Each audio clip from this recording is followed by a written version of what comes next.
भगवान शिव के मंदिर जा रहे हैं, एक लोटा जल चढ़ा रहे हैं, एक बेलपत्र चढ़ा रहे हैं, और बेलपत्र भी तुम नहीं लेकर गए हो। शिव जी पे चढ़ी हुई बेलपत्र उठाकर ही अगर हम शंकर भगवान को समर्पित कर रहे हैं तो ये निश्चित है उसका सुख हमको अवश्य प्राप्त हो,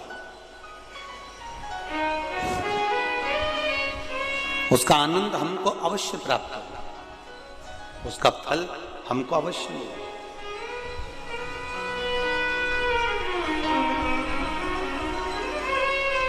केवल उसकी चौखट तक पहुंच जाना, उसके द्वार तक चले जाना। और फिर निवेदन है, शिव महापुराण की कथा आप लोग सुन रहे हैं। शिव प्रसाद शिव महापुराण की कथा का आज प्रथम दिन प्रारंभ हुआ है। ये निश्चित है इस पंडाल में भले आपको प्रसाद मिले ना मिले, क्योंकि शिव महापुराण का मूल प्रसाद है शिव कथा। और आप लोगों से भी निवेदन है, ये जो कथा का प्रसाद मिलता है यही प्रसाद हमको जनमानस तक पहुंचाना है, और इसी प्रसाद से ही बाबा कृपा कर सकता है। उसका जो आनंद है वो हमें प्राप्त हो सकता है। हमें किसी आडंबर की या कहीं जाने की जरूरत नहीं पड़ती। हमें तो केवल देवाधिदेव महादेव के दर्शन करना, उसकी भक्ति धारण करना, उसका आनंद प्राप्त करना।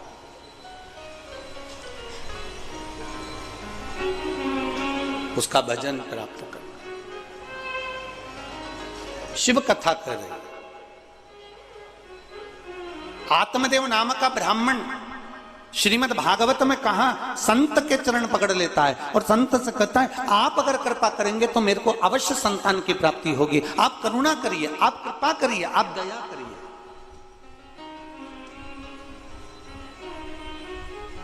ब्राह्मण ने कहा तुम्हारे यहां 7 जन्म तक संतान नहीं है, संत की झोली खाली नहीं रह सकती। ये मैं जानता हूं, आपकी झोली कभी खाली नहीं होगी।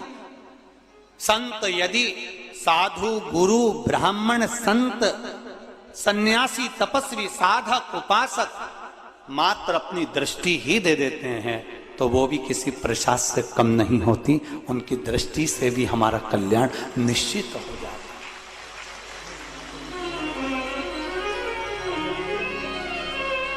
आप केवल अपनी दृष्टि ही दे देंगे तो कृपा होगी। पकड़ लिया संत का चरण, नहीं माना, संत ने अपनी झोली में से फल निकाल कर दिया। ये श्रीमद् भागवत कहती है।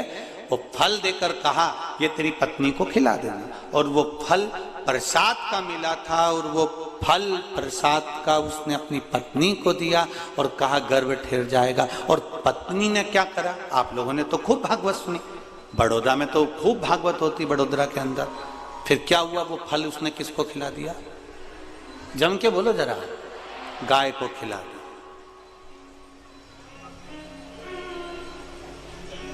अब वो गाय से जो संतान हुई वो गोकर्ण हुई, और इसको संतान नहीं हुई तो इसने अपनी सहेली से संतान को ले लिया।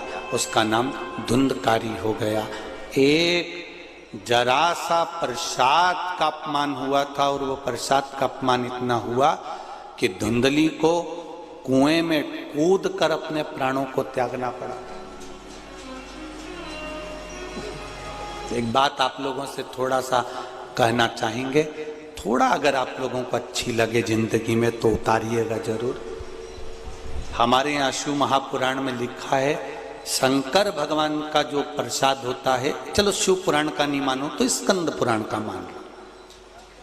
16 सोमवार संकट सोमवार आप में से किसी ने करें?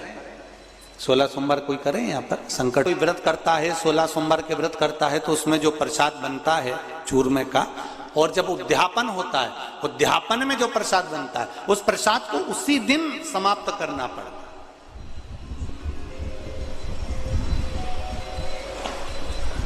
उसी दिन रात भर शिव का प्रसाद नहीं रखा था।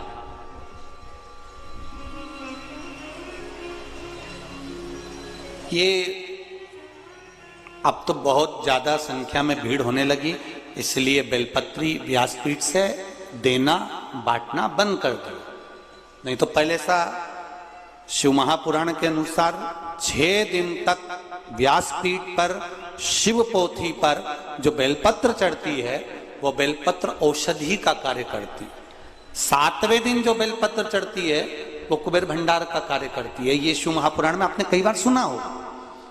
6 दिन तक बेलपत्र जो बाबा को समर्पित कर कर, पोथी की बेलपत्र पहले हम लोग दे दिया करते थे। किसी का कमर या बहुत ज्यादा कोई डिप्रेशन में रहता था, या कोई का शरीर में बहुत कहीं डायलिसिस चल रहा है या कैंसर चल रहा है, तो यहाँ की बेलपत्र दे देते। अब इतना भीड़ होने लगा तो बेलपत्र आपको नहीं दे पाते। पर शिव महापुराण की कथा करें, शंकर भगवान का चरित्र कर रहा है, शिव स्मरण कर रहा है।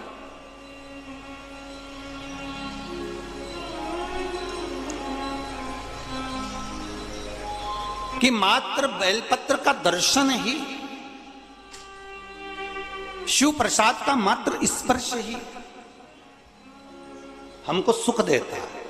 और हम जब व्यासपीठ से बेलपत्र देते थे तो हम एक बात जरूर कहते थे कि इस बेलपत्री को रात भर नहीं रखना, आप रात से पहले इसको प्रसाद के रूप में जो लेकर गया है वो चबा चबा कर उसको खा ले। ये हमने पहले की कथाओं में आपने सुना होगा। किस किस ने सुना है? सुना है सबने? तो पहले की कथा में आप लोगों ने श्रवण किया होगा। हम कहते थे इसको रात भर नहीं रखना, इसको पूरा चबा चबा कर खा लेना। उसका तत्व, क्योंकि जैसे जैसे रात्रि बढ़ती चली जाती है, जैसे जैसे रात्रि का क्रम बढ़ते चले जाता है, भगवान शंकर का जो प्रसाद होता है उस प्रसाद पर भगवान शंकर के गणों का हिस्सा प्रारंभ हो जाता है। भगवान शिव के गणों का हिस्सा प्रारंभ हो जाता है।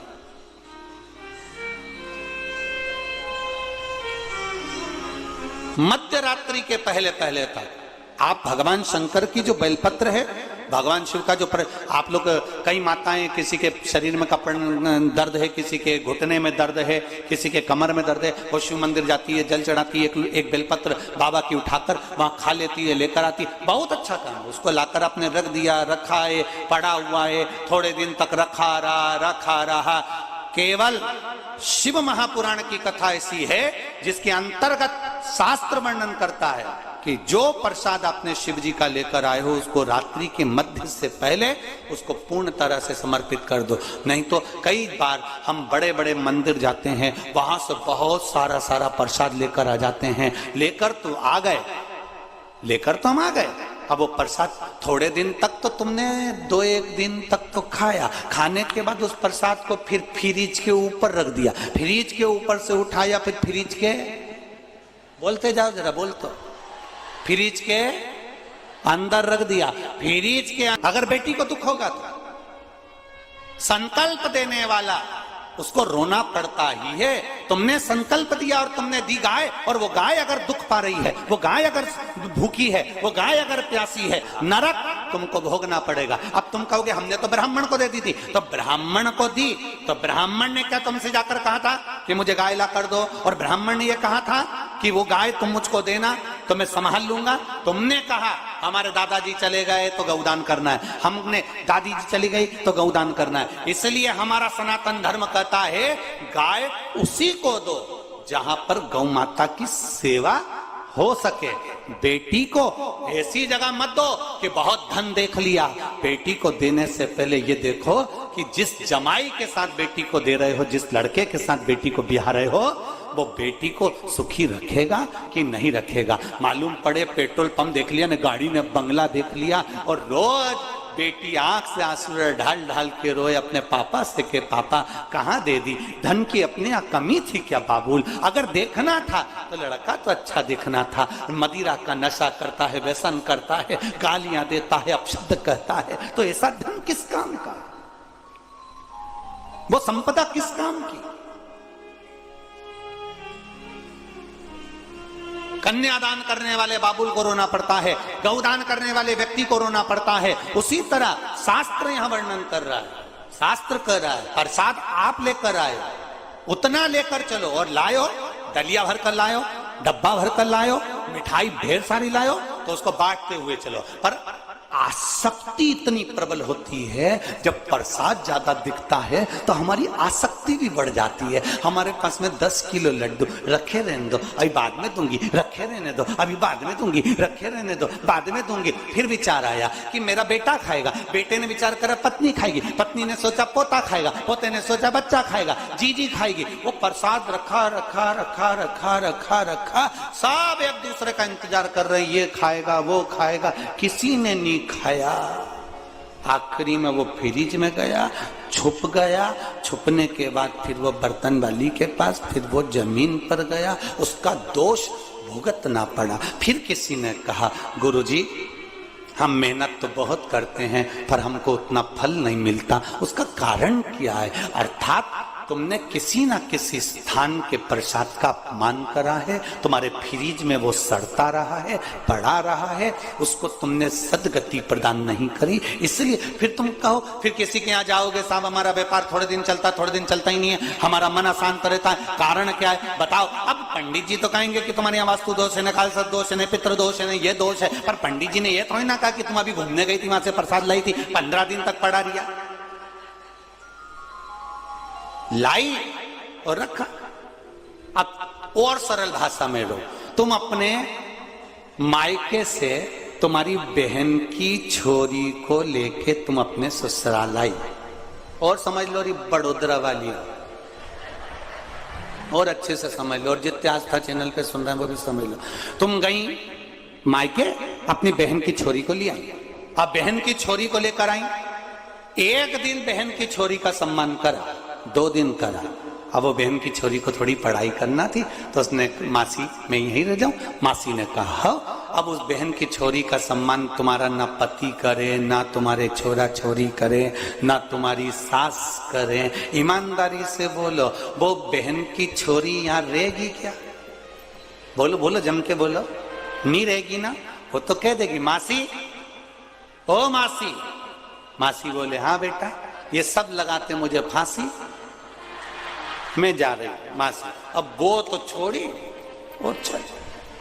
उसने कहा बेटा तुझे अच्छा नहीं लग रहा? नहीं मासी ऐसी कोई बात नहीं, मैं तो ठीक हूं। नहीं बेटा किसी ने कुछ कह दिया? नहीं मासी ऐसी कोई बात नहीं। वो चेहरे से पहचान गए।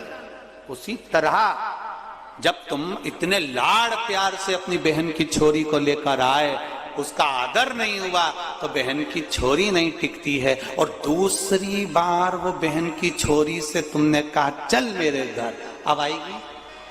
अरे बोलो तरी, उधर टेंट वाले बोलो जरा, आएगी? नहीं आएगी। क्यों? एक बार गई थी और इसने सम्मान नहीं करा, क्या करना? और वो 4 जगह कह देगी चले मत जाना मासी के यहाँ। उनकी सास और उनकी औलाद बहुत मुंह सड़ा है। जैसे तुमने बहन की छोरी के लिए कहा वैसा कि वैसे ही प्रसाद में, कभी मत जाना इसके घर में। प्रसाद खाने के नाम छोरा कहे मैं डाइटिंग कर रहा हूं, छोरी के मम्मी तो ऑयली में नहीं खा सकती, सास के मेरे मुंडा में सोफा सेट हुई तो मुझसे तो चबे ही नहीं, और पति के मुझे ये ढोंग प्रपन पसंद नहीं, तो फिर बच्ची तू अकेली तो बहन की छोरी को क्यों लाई? समझ गए? समझ में आ रहा है कि नहीं आ रहा है? समझ में आ रहा है ना? हाँ, नहीं तो भाषा का अंतर आ रही है और थोड़ा बहुत, हम मध्य प्रदेश के तुम गुजरात के, कहीं अगर थोड़ी बहुत आ जाए तो ठीक है, नहीं आए तो पड़ोसन का मुंडा देख ले, बस उतने में समझ जाना कि इसको समझ में आ गया मतलब अपने को, ठीक है? अब उसमें तुम्हें समझ जाना है। अब बहन की छोरी को लेकर अब कौन आ रहा है? अब भगवान कहे कि अब प्रसाद का इसकी यहाँ सम्मान नहीं है। जब प्रसाद का सम्मान नहीं मतलब मेरा सम्मान नहीं, तो भगवान उसको स्वीकार नहीं कर।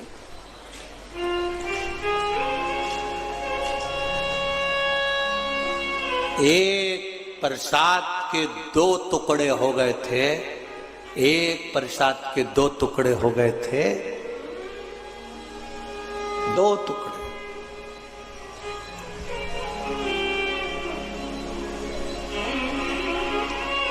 तो नारी को भी आधा आधा ही फल प्राप्त हुआ था।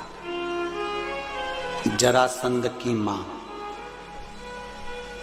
सुनिए कथा। राजा जरासंध की माता के पास में, राजा जरासंध के पिताजी तप कर रहे हैं, देवता प्रसन्न हो गए, फल दे दिया, पर 24 घंटे के अंदर रात्रि होने से पहले यह फल खाना चाहिए। राजा जरासंध के पिता की 2 पत्नियां थी। फल भेजा, पक्षी को बुलाया, पक्षी जल्दी आ, ये फल ले जा, मेरी पत्नी को दे दे, रात होने से पहले खिलाना, ये फल ले जा, ये शिव का प्रसाद है, ले जा। फल पहुंचा पत्नी के पास में। पत्नी ने विचार करा, हम राजा की 2 पत्नियां, फल एक है, क्या करना चाहिए? काट कर खा लेना चाहिए। दोनों ने आधा काट कर खा लिया। राजा को लगा कि मेरे यहां संतान नहीं थी, भगवान ने कृपा कर दी, मेरी दोनों रानियां गर्भवती हो गई। जब इनके गर्भ से संतान हुई, गर्भ से जब औलाद हुई, संतान हुई, तो आदिनाक, एक कान, एक आंख, एक हाथ, एक पांव, एक रानी के गर्भ से हुआ। एक आंख, एक कान, एक हाथ, एक पांव दूसरी रानी के गर्भ से हुआ।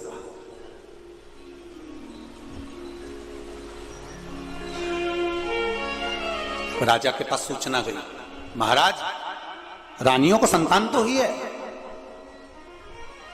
पर दोनों विकलांग, अधूरी, आधा शरीर ही नहीं बना उनका। एक रानी को एक आंख, एक हाथ, एक पांव, एक श्रवण शक्ति।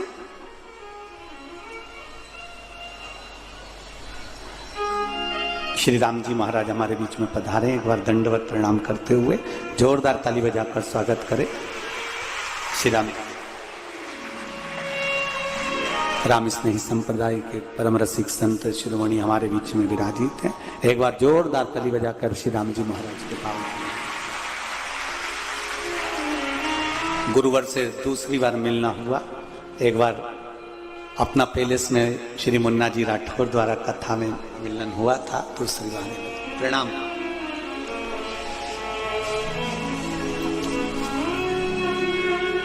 आधा शरीर, आधा नेत्र, एक श्रवण, एक हस्त, एक पांव, एक रानी का होता है।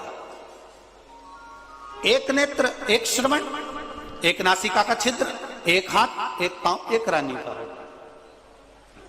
विचार किया महाराज, रानी को संतान तो हुई है पर अधूरी हुई है। अधूरी संतान, हां,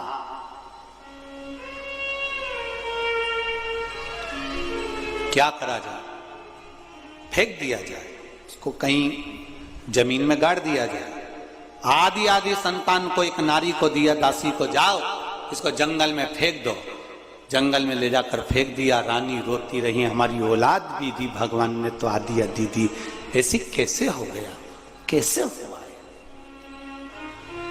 रो रही, आंखों से अश्रु बह रहा है रानियों के। राजा ने पूछ लिया अपने गुरु जी से, गुरुवर बताइए, मेरे घर में संतान होना थी, जब भगवान ने फल दिया था, प्रसाद दिया था, वो प्रसाद के कारण भगवान बोले थे कि तेरे घर में संतान हो जाएगी, तो फिर संतान आदि आदि क्यों हुई?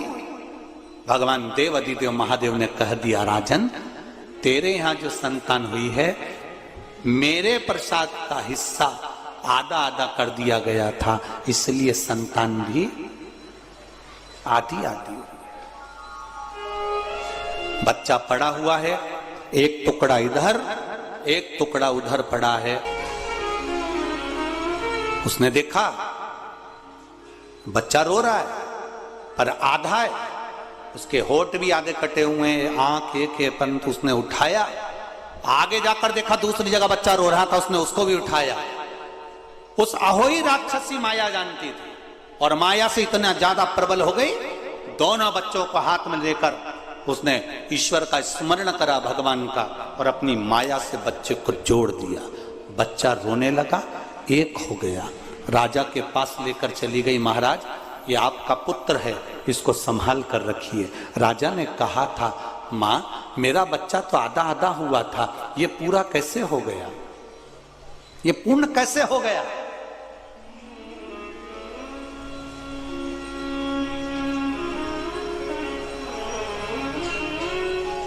उस अहोई राक्षसी ने महाराज को गोदी में बच्चा दिया और महाराज को हथेली पर उठाकर अहोई लेकर चली गई। श्रीमद् भागवत का यह संवाद बड़ा सुंदर है, प्रसाद की महत्वता में अपने से श्रवण करें। अहोई ने उठाया, जरासंध के पिता को हाथ में लेकर गई और राजा पूछ रहा, ये मेरा बच्चा तो टुकड़े में हुआ था, एक आंख, एक नासिका का छिद्र, एक हाथ, एक पांव, इसका दूसरा टुकड़ा अलग था, ये एक कैसे हो गए। अहोई ने ले जाकर एक शिवालय में जरासंध के पिता को बिठा दिया और कहा, जिस शिवालय की मैं आराधना करती हूं, जिस शंकर का मैं गुणगान करती हूं, मैं हूं राक्षसी, पर मैं शिव का भजन करती हूं और शंकर का स्मरण करती हूं। इन शिव के जल से मैंने आपके पुत्र को फिर जीवित कर दिया, एक कर दिया। सुनो राजन, आपके बेटे को कोई नहीं मार सकता, बड़ा वीर बनेगा, प्रबल बनेगा, वीरता में प्रखर होगा, पर जिस दिन इसके शरीर के टुकड़े कर कर विभाजित कर कर फेंक दिए जाएंगे, उस दिन ये समाप्त हो जाएगा। जब बार बार भीम ने जरासंध को बीच में से फाड़ दिया, फिर जुड़ गया, फिर फाड़ा, फिर जुड़ गया, फिर फाड़ा, फिर जुड़ गया, तब भगवान द्वारिकाधीश शंकर भगवान डमरू वाले को पूछते हैं, रे नागेश्वर नाथ, हे मेरे सोमनाथ, बताओ तो मैंने रामेश्वर की स्थापना करी है, मैं लंका जाते समय आपकी पूजन करा हूं, आज फिर उलझन में पड़ा हूं, आप मार्ग दीजिए कि ये मरेगा कैसे। शिव जी ने कह दिया, ए वसुदेव, ये इतनी जल्दी ऐसे मरने वाला नहीं है, क्योंकि मेरे ही प्रसाद से फलीभूत हुआ है, पर दो माताओं के द्वारा इसका जन्म है, अगर इसका भाग विभाजित होगा और ये अलग अलग फेंकेंगे, तब जाकर इसके प्राण छूटेंगे। असुर है, अहंकारी है, ये मार्ग भ्रष्ट करता है, इसका मरना निश्चित है, पर उसके लिए भी बता दिया गया। फिर भगवान कृष्ण ने तिनका तोड़ा, दो भाग विभाजित कर कर फेंके, तब समझ में आया भीम को, तब जाकर तब मरा है।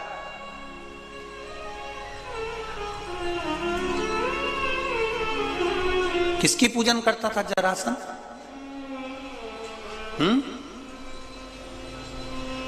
उसके पिताजी किसको मानते थे? भगवान शिव को, क्योंकि अहोई ने बताया था कि शिव जी के द्वारा प्रकट हुआ है, शंकर भगवान के द्वारा वापिस जीवित हुआ है, और जो अहोई ने शिव के द्वार ले जाकर छोड़ा था, तो वो अहोई को आज तक लोग पूछते हैं। और यहां पूछते कि नहीं पूछते ये नहीं मालूम, पर मारवाड़ में आज भी अहोई अष्टमी होती है, जिसमें संतान देने वाली माता की पूजन होती है। अब उनको कौन बताएगा कि ये वो अहोई है जिसने जरासंध को जीवित कर दिया था, दो भाग से एक कर दिया था। आज भी अहोई अठे होती है, अहोई अष्टमी की पूजन होती है। यहां कोई करता कि नहीं करता मालूम नहीं, पर मारवाड़ में आज भी अहोई अष्टमी की पूजन की जाती है। जरासंध के पिता भी शिव की पूजन करते थे, जरासंध भी शिव की पूजन करते थे। ऐसा नहीं कि पांडव शंकर की पूजन नहीं करते थे, पांडव भी शिव की पूजन करते थे। ऐसा नहीं कि कौरव शिव की पूजन नहीं करते थे, कौरव भी शिव की पूजन करते थे। जब तो भीम, जरासंध और दुर्योधन ये तीनों शंकर की आराधना करने गए, तीनों शिव तत्व को पाने के लिए गए। कितना बलवान! शंकर भगवान पर जल चढ़ाया, उठाया, आचमन करा, शिव पे जल चढ़ाया, उठाया, आचमन करा। इसके सिवाय ना अन्न खाना, ना फल खाना, ना कुछ प्राप्त करना। जरासंध, दुर्योधन और भीम तीनों मित्र थे प्रबल, बैठ गए शिव की आराधना में। शिव को जल चढ़ाते थे, आचमन करते थे, जल चढ़ाया, आचमन करा, ना फल खाना ना कुछ अन्न खाना, ऐसे हजारों वर्ष निकाल दिए ने, यही करते करते कई वर्षों की तपस्या कर ली इनने केवल शिव जी पे चढ़े हुए जल से।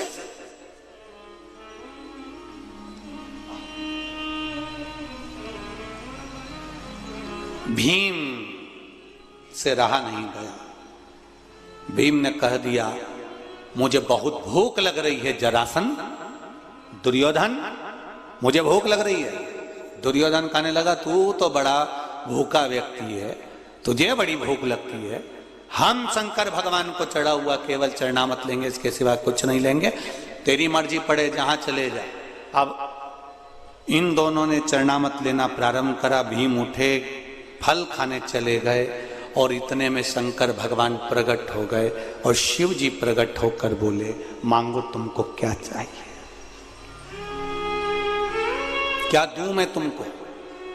जरासंध और दुर्योधन ने दोनों ने कहा हमको 20-20 हजार हाथी का बल दे दीजिए। जरासंध और दुर्योधन करें 20-20 हजार हाथी का बल दे दीजिए हमको, इतना प्रबल बल हमको चाहिए। शंकर भगवान ने कहा तथास्तु, दिया 20 हजार हाथी का बल। अब इनको अभिमान आ गया, भीम के पास आए और आते से कहते हैं कितना भूखमरा है बताओ, हमको वर मिल गया और इसको कुछ नहीं मिला, खाने के चक्कर में रह गया। भीम ने केला फल सब छोड़ दिया, शंकर जी की आराधना करने चले गया। शिव जी प्रसन्न नहीं हुए। क्यों? शंकर भगवान को मालूम है ये इनसे ज्यादा चतुर है,